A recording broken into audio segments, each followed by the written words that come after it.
So the debate actually consists of 4 speeches. You have an affirmative team with 2 members. You have a negative team with 2 members. It would take too long for me to read the whole speech today, so I'm just actually going to read the first affirmative constructive and the first negative constructive so that you guys can get busy and start working on your own stuff to get ready for Monday. In a perfect world, parents would teach their children right from wrong and protect them, help them understand what they sometimes see on television isn't real. But unfortunately, we don't live in a perfect world. Kids are influenced by what they see, and what they see has a negative effect on them. And that is why the affirmative team stands firmly resolved that violence on television needs to be reduced. During this debate, my partner and I will show you why the proposition is needed, practical, and desirable. Before we can begin, we need to review the history of the proposition. From Betsy McAllister's Groves, Growing Up in a Violent World, the Impact of Family and Community Violence on Young Kids and Their Families. The development of television has revolutionized U.S. society in a relatively short period of time. In the 1950s, only a small percentage of households could afford televisions. These televisions had small screens, produced black and white pictures. Networks were able to broadcast programs only for 2 to 3 hours in the evening. Now the average preschooler watches 3.5 to 4 hours of television daily. This preschooler is likely to watch these programs on a large color screen using a remote control device to choose from dozens of channels. Television has changed the way young people receive messages about the outside world. Before television, parents had much more control over when and how children learned about what they saw of the culture. Parents could decide what to tell them and when to tell them, and they could monitor what they saw. However, with the advent of television, parents' abilities to control these influences from the larger cultures were greatly diminished. Now let's move on to the terms. The following terms need to be reviewed. All of my terms came from the Oxford American Dictionary.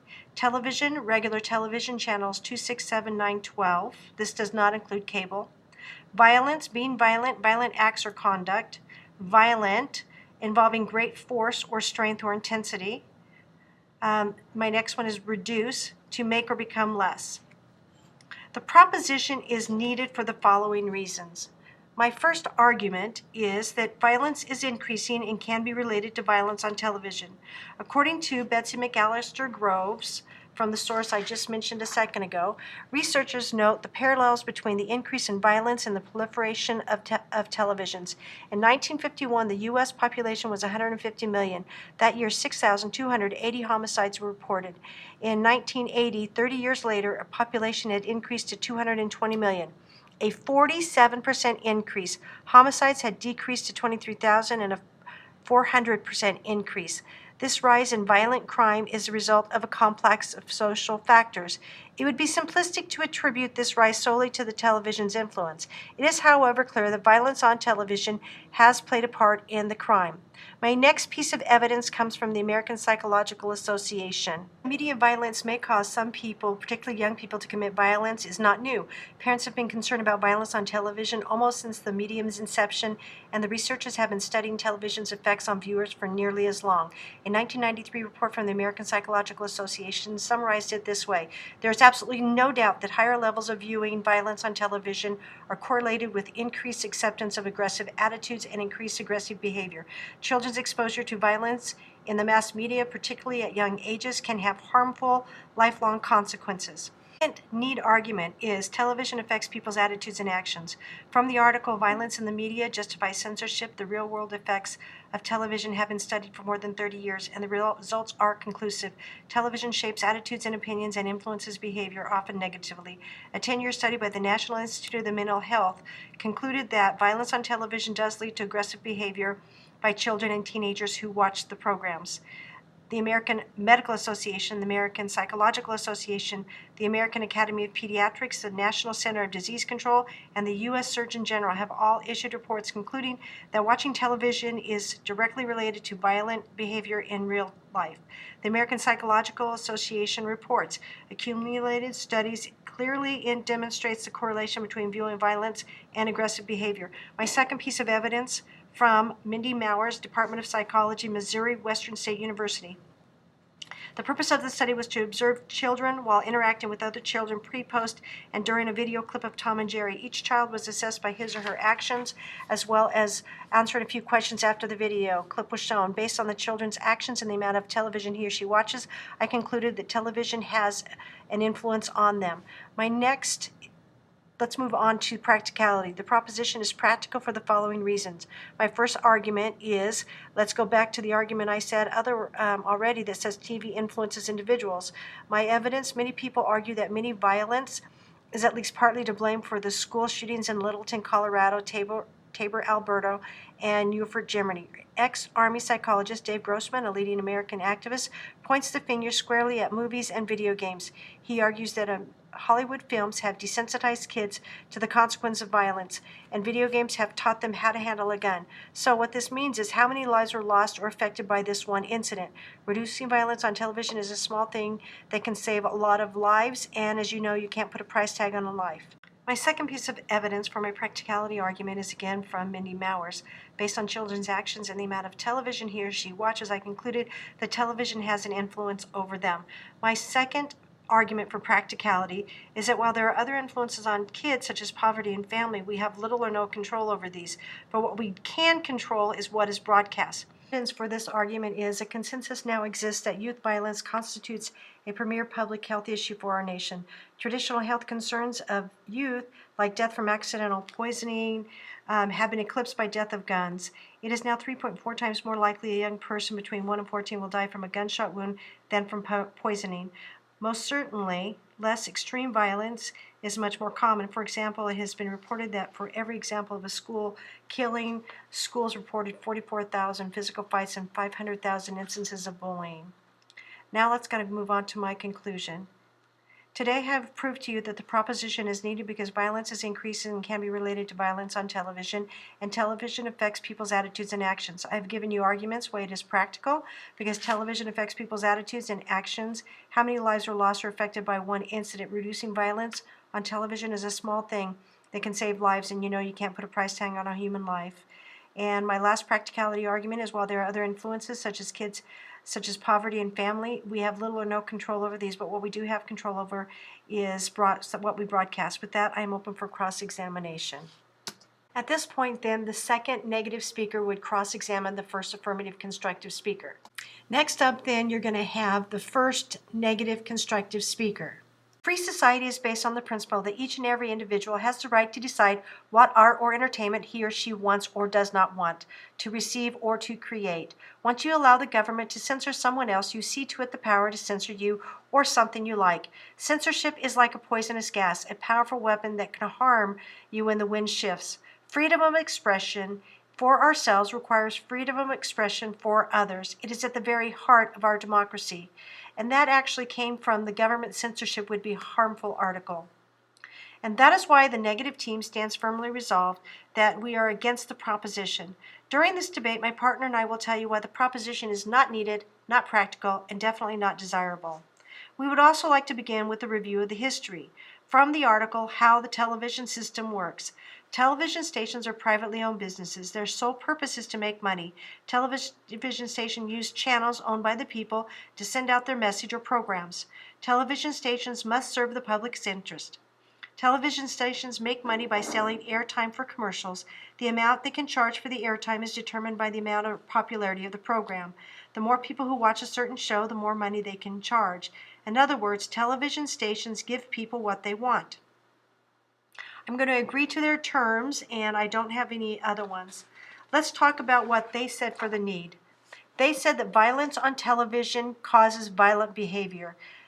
There is absolutely no proof that violence on television is the cause of violence people. From Is Media Violence a Problem? November 28, 2010.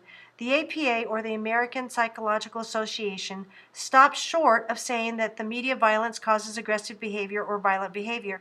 Instead, the consensus among the scientific community is that there is a correlation between the two. In his book, The Case for Television Violence, communication professor Jim Fowles points out that the correlation studies can never escape the fact that correlation studies are not causes. He states researcher David Buckingham, who notes that one may well discover that children who are violent watch a lot of television violence, but this does not prove that violent television causes real-life violence. My second piece of evidence, in a 2001 report on youth violence, Surgeon General David Satcher did not include media violence as a major causal factor in youth violence. When asked why not, he explained it is very difficult to distinguish between the relatively small long-term effects of exposure to media violence and those of other influences. In other words, it is almost impossible for researchers to determine whether a given individual is violent because of the media violence or because of other factors such as substance abuse, childhood trauma, or having violent and or antisocial parents. They also said that television affects people's attitudes and actions. I'm going to go ahead and cover that when I'm doing one of my NEED articles, so I'll give you the evidence on why that article doesn't work as well. The status quo is needed for the following reasons. My first argument is that it violates our rights. In the article, government censorship would be harmful. The First Amendment is based upon the belief that in a free and democratic society, individual adults must be free to decide for themselves what to read, write, paint, draw, see, and hear. If we are disturbed by the images of violence or sex, we can change the channel, turn off the TV, and decline to go to certain movies or museum exhibits. My next piece of evidence is by Marjorie Hines, coordinator of the Free Expression Policy Project at the Brennan Center for Justice at New York University School of Law. In the article, Teaching Media Literacy is an Alternative to Censorship. Foremost to the First Amendment, which protects the ability of youngsters as well as adults to read, watch, listen, access ideas, and think about them, the First Amendment protection is not simply a legal technicality to be overcome, if possible, by laws or policies cleverly crafted to avoid constitutional pitfalls. The right to explore art and ideas is basic to a free society. Without it, children and adolescents cannot grow into thoughtful, educated citizens who are essential to functioning democracy. My next argument is that television violence does not affect kids' attitudes. And remember that my opponent said that television affects people's attitudes and actions. So the evidence that I'm going to give you for this argument will also go to refute what they actually had to say. So again, television violence does not affect kids' attitudes. My first piece of evidence. In the article, Government Censorship Would Be Harmful, today's calls for censorship are not motivated solely by morality and taste, but also by the widespread belief that exposure to images of violence cause people to act in destructive ways. Pro-censorship forces, including many politicians, often cite a multitude of scientific studies that allegedly prove fictional violence leads to real-life violence. There is, in fact, virtually no evidence that fictional violence causes otherwise stable people to become violent. And if we suppress material based on the actions of unstable people, no work of fiction or art would be safe from censorship. Serial killer Theodore Bundy collected cheerleading magazines, and the work most cited by most sociopaths as justification for their acts of violence is the Bible. Again, from the article, Government Censorship Would Be Harmful, correlational studies that seek to explain why some aggressive people have a history of watching a lot of violent TV suffer from the chicken and the egg dilemma. Does violent television cause such people to become aggressive, or do aggressive people simply prefer violent television? There is no definitive answer, but all scientists agree that statistical correlations between two phenomena do not mean that one causes the other. Okay, now let's look at my opponent's practicality arguments. Their first one was, again, that television influences people. I just read you a lot of evidence that says that it doesn't, so that takes away that argument. Their other practicality argument says that there are other influences, but this is something we can control. But the thing is, they can't really prove it. I mean, just because somebody watches violent shows doesn't mean it makes them violent. It's like saying that if I watch a cooking show, it's going to make me a great cook. I'm not going to be a great cook, but sometimes I like watching those shows. So they have no evidence. So let's review. We've told you that, one, the status quo was needed because it violates our rights, and also that TV violence does not affect kids' attitudes. I've also given you evidence why my opponent's arguments do not stand. With that, I'm open for cross-examination. Okay, next up we're going to have a cross-examination by the first affirmative speaker. Then you have the second affirmative constructive, and they will be CX by the first negative speaker. Then the second negative constructive will happen, and then they will be CX'd by the second affirmative speaker. Now, after everybody's done their constructive speeches and all the speeches have had the cross-examinations, then it's time for closing arguments or rebuttals. The negative team begins the rebuttals. The negative team has 3 minutes, and that's combined. So you can either do it individually, you can have the first speaker do it, the second speaker do it, or take turns. And this time you can review all the issues and the arguments, and then you want to make sure you can't bring up new evidence. Then the affirmative team will do their rebuttal, and that's the end of the debate. So that's just a quick example of what it's going to look like. You each have your constructive speeches. If your constructive speech is completed and you follow it, you guys are going to do great. Make sure you have the verbal citations in there because it's really important to add the credibility to your speech. Make sure your paperwork is all finished up. I'll see you guys on Monday. Have a great weekend.